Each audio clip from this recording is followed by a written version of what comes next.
This video I'm putting out here is to discuss why you should be concerned about the existence of God and why I think God exists. I say that it's because Jesus existed historically, and then historically he also did miracles. If you just want to finish the video there, finish it, but if you want more, here are further details. So to start with, choosing a religion or choosing not to be religious is the most important thing that you will do in your life. You're either wasting time doing pointless activities if there is no God, like going to church and doing religious things. If you do believe there is a God, you are wasting your life by sinning. You are wasting your life by not worshipping God further and just achieving more for heaven. Eternity lasts forever, so figure this out. Believe in God if he exists. Don't believe if he does not exist. Don't disbelieve because you think that God might be evil.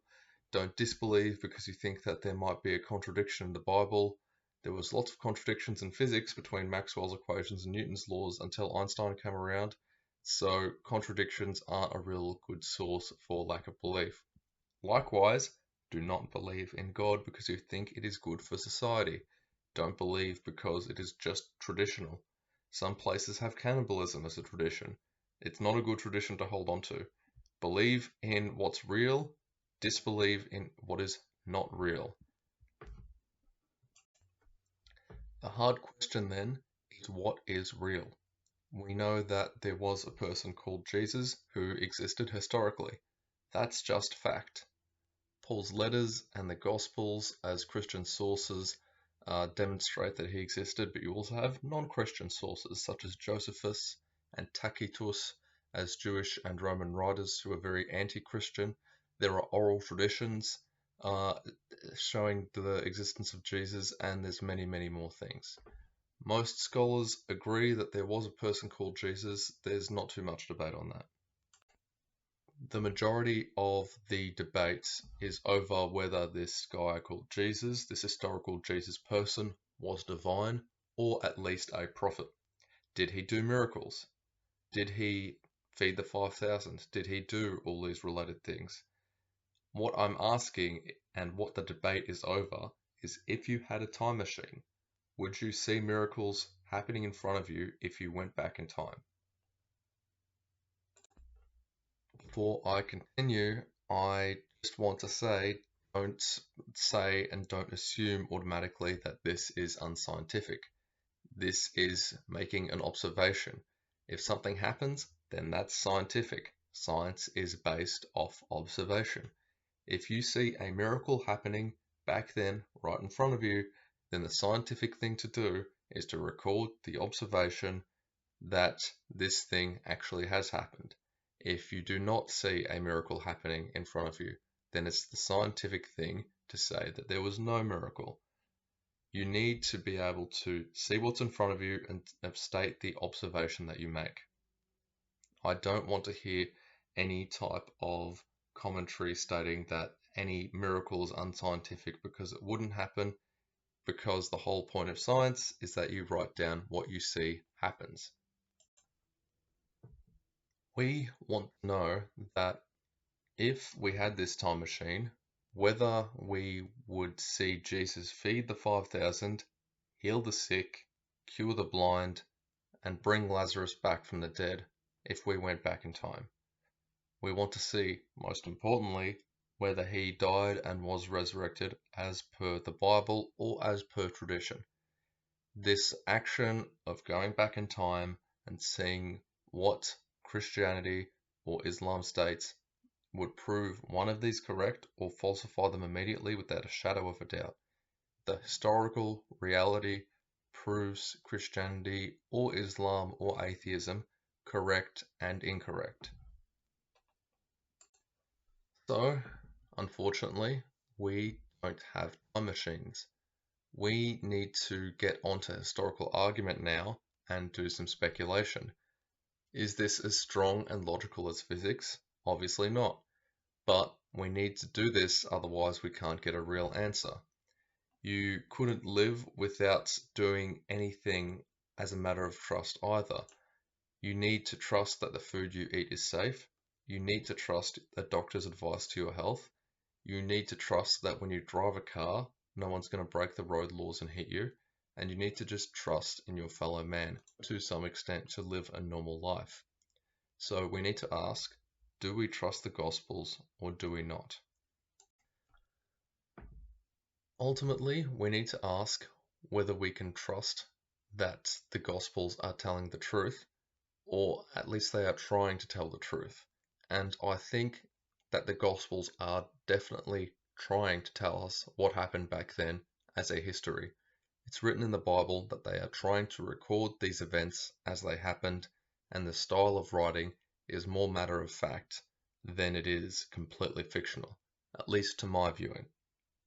So are the events of the Gospels worth trusting overall? Let's just try and ask then what we can trust and what can't we trust. And although we can go into great lengths of this and go into great lengths of what happened in the past and what sources are worth trusting, we can definitely say that eyewitness and secondary accounts told by trustworthy people wanting to tell stories of real events are probably worth trusting. I'll go into a few examples. Virgil and Homer wrote the Odyssey and the Aeneid and the Iliad many generations after the supposed events happened, and even then they seem to know that they're writing about myth, not about stated events occurring. Their style of writing seems to be that they are writing more about mythical events. There was a lot of telephone occurring, or Chinese whispers to state it another way, where they are hearing not from primary sources, secondary sources, tertiary sources, but from a continued oral tradition of stories being told from person to person. Meanwhile, things like Caesar's conquests of Gaul are much more trustworthy because they were written at the time of his conquests, and it was backed up by Roman archaeology and Roman presence in Gaul and looting of Gallic objects to Rome and other contemporary accounts. Firsthand, soldiers told people coming back from Gaul, and people wrote this, whereas for Virgil and Homer, writing the Aeneid, the Odyssey, and the Iliad, these are not trustworthy because these are told through many, many retellings over a period of hundreds, if not thousands of years. Another example is practical. If you, as a trustworthy person, told me that your friend had done something strange, such as going to Afghanistan, visiting North Korea, I would default to believe that you're telling me the truth and that this really did happen. You could absolutely be lying, but if I didn't believe you at any time you told me a simple story such as this, it would be ridiculous. If you got a new job, if you have a new salary and you tell me the salary that you have just gotten, if you had some sort of strange encounter on the train, applying a massive doubt to everything you say to make sure that I never believe something incorrect, it would just be ridiculous. I would only not believe you if you were an untrustworthy person that tells things that don't match with the rest of reality that I know. For example, I was once told by someone that they won a Purple Heart from America in Ukraine. This does not match with the way Purple Hearts are distributed. Therefore, I'm a bit, let's say, doubtful of his things, of his stated experience. Therefore, I think he's lying. If you're normal and a trustworthy person and you're telling me something that you saw, I am willing to believe you. So, this relates back to the Gospels. Were they trustworthy? Are they worth trusting? If they weren't divinely inspired, as some tradition says, should we trust these people that wrote the Gospels? Well, to that bar, to that standard, these were trustworthy people writing secondary and tertiary accounts. They're certainly not the best, but they spoke to the people that were born of the time of Jesus, lived through the time of Jesus, or the sons of these people, or the daughters of these people. And I would say that these sources are worth trusting. You absolutely do not have to trust these sources, and in my mind, I would say that it swings 60% in the direction of trust or 70% in that direction. And I think that it's more honest to trust these people than to distrust them. They did talk about some very strange events, so this doesn't line up with reality as we've generally seen it, but it doesn't mismatch reality that we've seen as well. So they seem like they were trying to record historical events and history as it happened.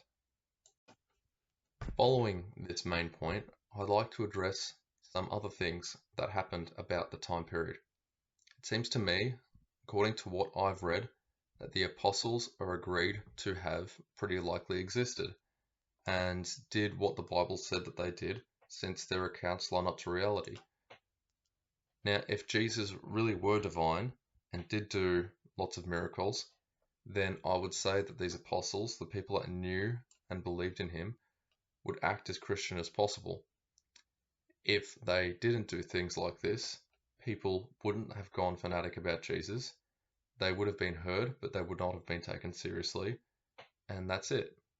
So, what happened?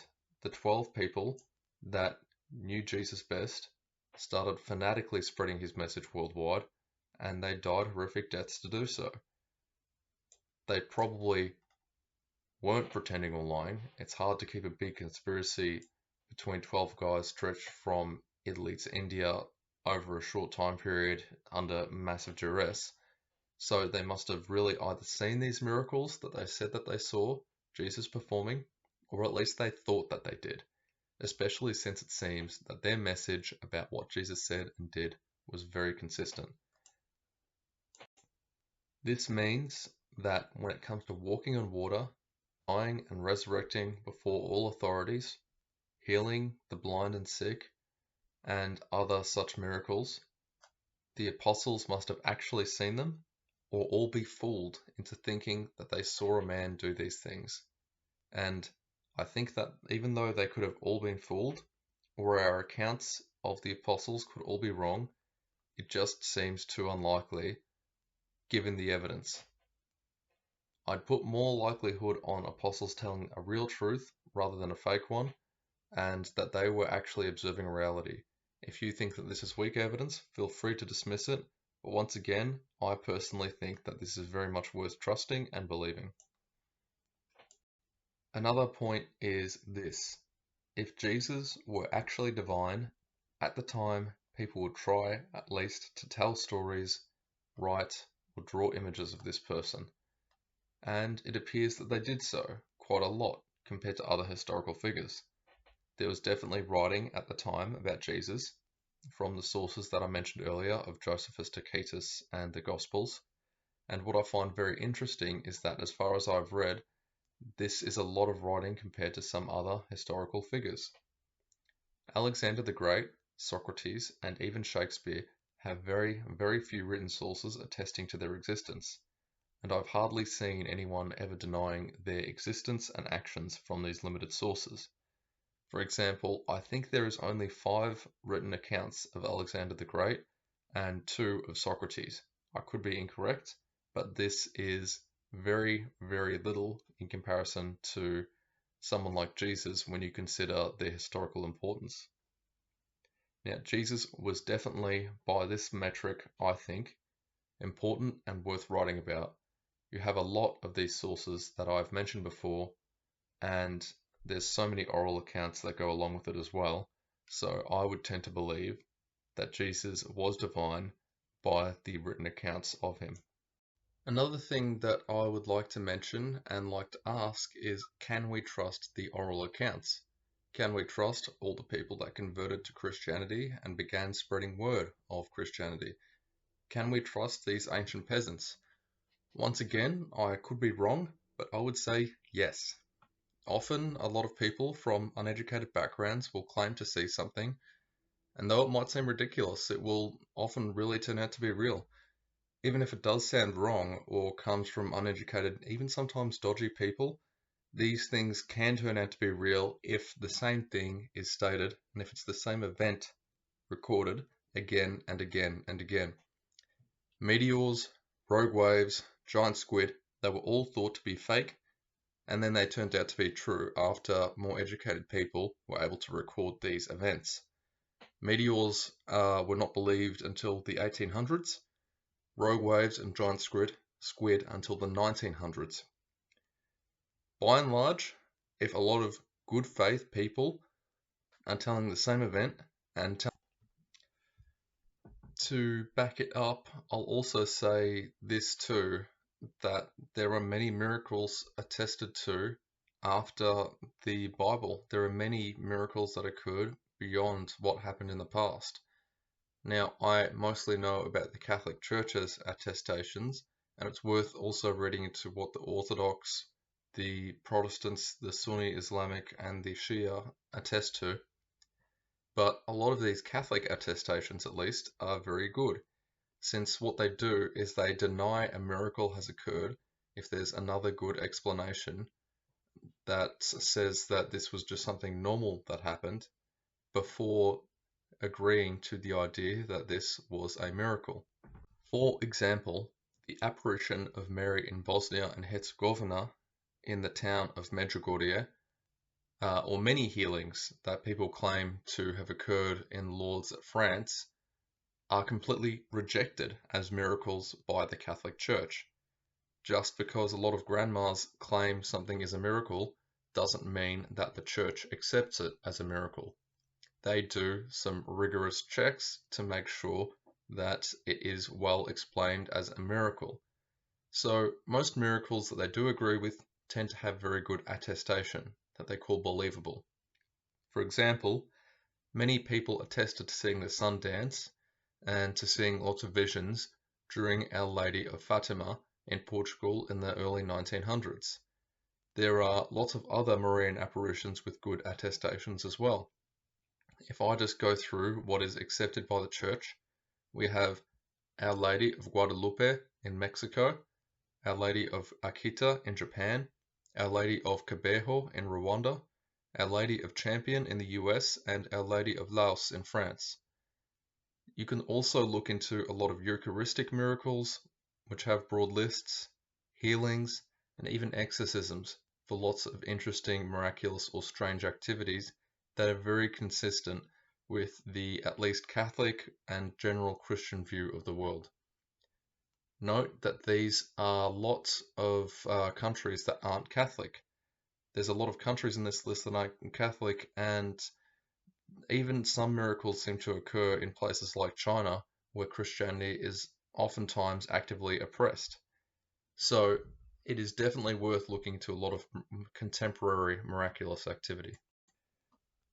One thing that is also asked of me quite a lot is, why don't I believe in other religions? Why don't I touch upon other religions such as Norse paganism or Greek paganism and something archaic, and also other Abrahamic religions? Well, the answer, which I can expand upon separately in greater detail later, is yes, you absolutely can believe in certain things like old paganism if you look into their sources and the claims they make of reality and believe that they are trustworthy. If you trust them, you can go ahead and believe in these things. However, regarding pagan gods and Abrahamic religions, there is a bit of a conflict there, because Abrahamic religions assert there is only one God, whereas pagan religions assert there are multiple gods. So between the two, there is actually a simple choice. Who do you think is more trustworthy, the Abrahamic religions or the pagan religions, when it comes to claims of what actually happened and when they state things about reality? Between the two sources, between the two sets of religions, I would say that I much prefer the Abrahamic sources. I think they are much stronger, much more accurate, and I would much rather be a Muslim or a Christian than believe in these ancient gods. Now, by these points, I will say that I really think that Jesus existed and that he was the Son of God. It is for that reason that I'm Christian. I'm not saying that you have to agree or believe in everything that I've said, but the more you look into the past, history, sources, and reality, I think the evidence is very, very strong that Jesus existed, performed miracles, and was divine. And I think you're doing yourself a massive disservice by not believing in God. If you do believe in God, please, please live as religious a life as possible. Don't waste your life on sin, on things that will end up ruining your afterlife, and just do what is utilitarian. If you are still atheist after this, that is not a problem, but these are the reasons which I, myself, believe in Christianity and think you should too.